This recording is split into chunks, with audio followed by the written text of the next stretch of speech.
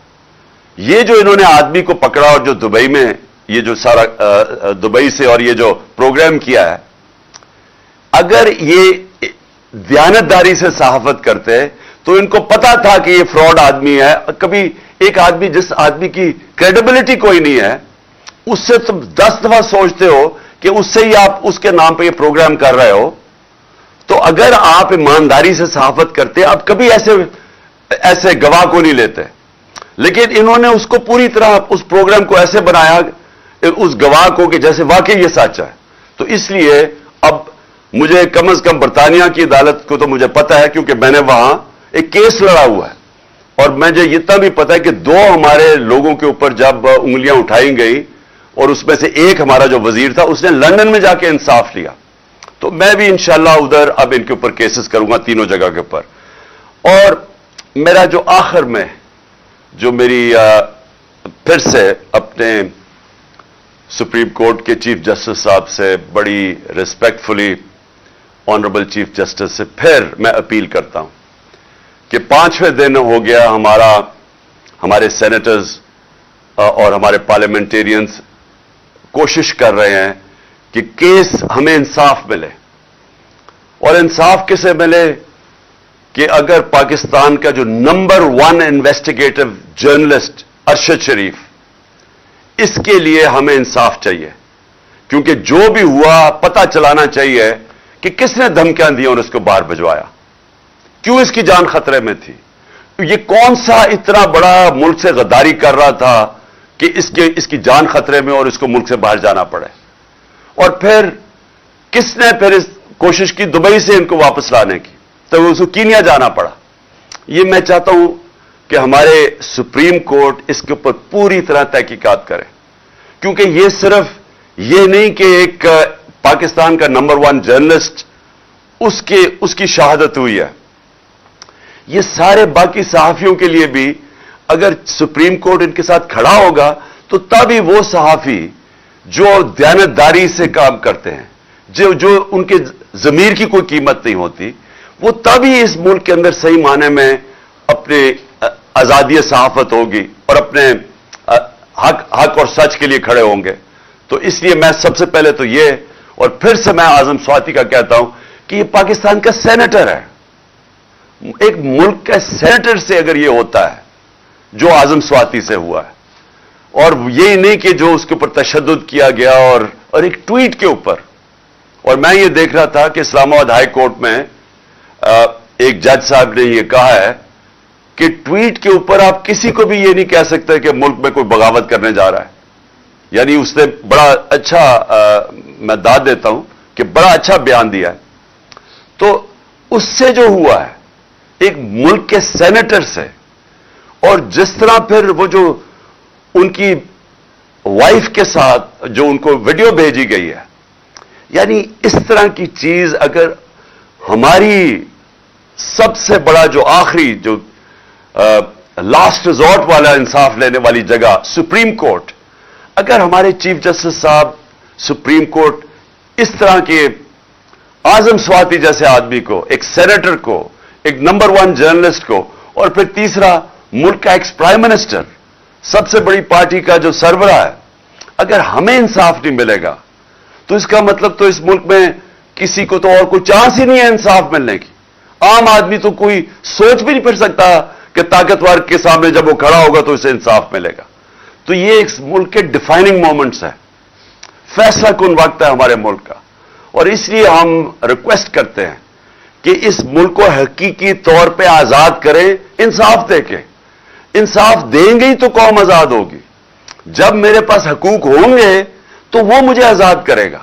یہاں کے جو پاکستانی باہر جاتے ہیں کام کرنے کے لیے, اور میں نے اپنی آنکھوں سے دیکھا ہے, برطانیہ کے اندر 50 سال پہلے میں نے دیکھا مزدور پاکستان سے گئے کام کرنے کے لیے, لیکن کیونکہ وہاں انصاف کا نظام ہے, حقوق ان کو تحفظ دیتا ہے, کیونکہ وہاں لوگ آزاد ہیں. ہمارے پاکستانی وہاں زیادہ آزاد ہیں, نچلے طبقے کے لوگ وہاں زیادہ آزاد ہیں کیونکہ پروٹیکشن ہے. دیکھتے دیکھتے کہاں سے کہاں پہنچ جاتے ہیں, وہ خوشحال ہو جاتے ہیں, وہ ان کے بچے کوئی ڈاکٹر بن جاتا ہے, کوئی کچھ بن جاتا ہے, کیونکہ جو معاشرہ ہے وہ موقع دیتا ہے لوگوں کو اوپر آنے کے لیے, کیونکہ وہ انصاف دیتا ہے, وہ لوگوں کے حقوق کی حفاظت کرتا ہے. تو پاکستان میں بھی وہ وقت ہے کہ ہم اس ملک کو اب ایک آگے لے کے جائیں. یعنی یہ جو مشکل آج کل دور ہے اور یہ جو چور اوپر مسلط ہے, اس میں سے جو اس اندھیری رات میں سے یہ جو روشنی اب یہ ہے کہ شاید ہمارا انصاف کا نظام کام کرنا شروع کر دے, شاید ہمارا انصاف کا نظام کمزوروں کو تحفظ دے دے جب وہ طاقتور کے سامنے کھڑے ہوتے ہیں. اور یہی میں ہمیشہ کہتا ہوں کہ ہمارا ملک اسلام کے نام پہ بنا تھا. عظیم نعرہ تھا پاکستان کا, مطلب کیا, لا الہ الا اللہ, کہ وہ لا الہ الا اللہ جو انسان کو آزاد کرتا ہے, کہ جب وہ سوائے اللہ کے انسان جب کسی کے سامنے نہیں جھکتا وہ انسان آزاد ہو جاتا ہے. اور پھر جو قانون ہوتے ہیں اسی لا الہ الا اللہ کا جو فلسفہ ہے وہ پھر انصاف اور عدل اور انصاف کے قانون وہ پھر انسان کو پروٹیکٹ کرتے ہیں, آزاد کر دیتے ہیں. تو ابھی تک تو انصاف نہیں ملا اس ملک میں لوگوں کو, اور اسی لیے ہم آگے نہیں بڑھ سکے, اس لیے ہم مقروض ہیں, اس لیے ہم دنیا میں باہر قرضے مانگتے پھرتے ہیں. اس لیے آج یہ جو 75% پاکستان کی اب رسک فیکٹر بن گیا ہے کہ ہم اپنے قرضے نہیں واپس کر سکتے. تو یہ وجہ یہ نہیں ہے کہ ملک میں وسائل کی کمی ہے, وجہ نہیں ہے کہ ہمارے لوگ ٹیلنٹڈ نہیں ہیں, یہ باہر جا کے بڑے بڑے کام کرتے ہیں. وجہ یہ ہے کہ پاکستان کے اندر حقیقی آزادی نہیں ہے, کیونکہ عدل اور انصاف نہیں ہے. تو اس لیے چیف جسٹس صاحب ساری قوم آپ کی طرف دیکھ رہی ہے, اور میں اور قوم کو آج کہتا ہوں کہ انشاءاللہ آپ سب نے تیاری کرنی ہے پنڈی کی, اور میں 1 یا 2 دنوں کے اندر آپ کو بتا دوں گا کہ وہ کون سا دن ہے جب ہم سب پہنچیں گے پنڈی, اور انشاءاللہ پھر وہاں جا کے اگلا اپنا پلان ہم کریں گے. لیکن جو بھی ہمارا پلان ہوگا وہ پرامن ہوگا, وہ آئین کے بیچ میں ہوگا, ہم کسی قسم کی قانون کی خلاف ورزی نہیں کریں گے, ہم ساری وہ چیزیں کریں گے جو کہ ہمارا آئین ہمیں اجازت دیتا ہے. پاکستان